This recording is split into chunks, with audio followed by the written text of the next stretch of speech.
loved hearing about that and hearing from the kids as well. What a great initiative, yeah. Really special. Well, for a look at what's making news in print and online, we're joined by rural podcaster and research fellow at Deakin University, Kirsten Dioprese. Good to see you, Kirsten. Hi Bridget, hi Michael, great to be here. Yeah, big happy new year to you. Well, let's go to the AFR this morning, where there's a story on a big gender pay gap in the super industry. Yeah, and what I find really interesting about this story by the AFR is that it really shows how you can apply the gender lens to reveal certain things. And this looks at that while women are increasing their numbers in executive roles at the 8 biggest or most powerful super funds in Australia, they're not actually getting paid the most. So this analysis by the AFR shows that super executives actually raked in more than $40.6 billion last financial year. So no one's feeling overly sorry for anyone here. You can actually check the salaries out in the newspaper and you can see how high they are. But it's the breakdown of that pay. Only one super executive in that group of 8 is a woman, and in the top 10 paid of those executives. So when it comes to gender, women actually accounted for over 40% of executives at those funds. So that's Australian Super, Australian Retirement Trust, Aware Super, Uni Super, Host Plus, Rest and CBUS, and HESTA as well. Now that is higher than the 25% of executives at the ASX 20, but the super fund women actually only account for 35.7% of that $40 billion salary bill. So it just comes to show that while the executive numbers might be increasing for women, the actual pay isn't keeping pace as well with those roles.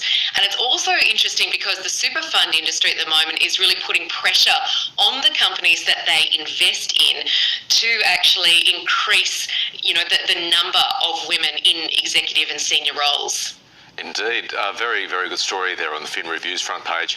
Let's go to the front page of the Courier Mail now. It's got a very good story on some of the venues flagged as being venues for the Olympic Games in 2032. Yeah, I do like the headline, Our Olympic Razor Gang, which makes you think that there's something really terrible going on here. And that's not the case. It's nothing like a headline. But it is a review about the value of money, particularly around some of the controversial infrastructure around the 2032 Brisbane Olympic Games. So the 2-month review will look in particular at the $2.7 billion Gabba demolition and rebuild, which has been the subject of debate a lot locally in Queensland, and also the Brisbane Arena development and the program of new upgrades to minor sporting venues across the southeast of the city.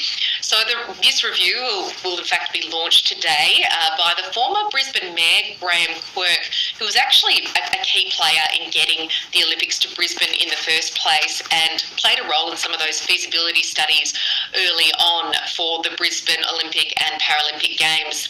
So the key criteria of this review includes value for money, fitness for purpose, deliverability, and community legacy. Now, in recent months, the Gabba has really come under pressure, the redevelopment there. It's lost some support politically by various parties, and also it involves a removal or relocation of a state school rather as well, and that hasn't been met with happy faces from that school.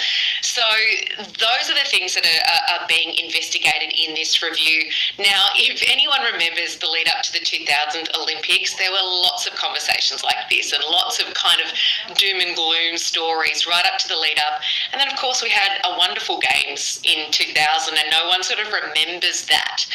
But I do wonder whether things will be different this time around. Cost of living pressures are so much higher. It is still 9 years until the Olympics, but even still, governments have really tight budgets and they can't back out of the Olympic Games like the Victorian government did with the Commonwealth Games recently. The Olympic Games, they lock it in a lot harder. It's very hard to back out. Not that anyone is indicating that's on the cards, but they just have to make sure that everything is being costed well and that the decisions are being made correctly. Yeah, that's right, Kirsten.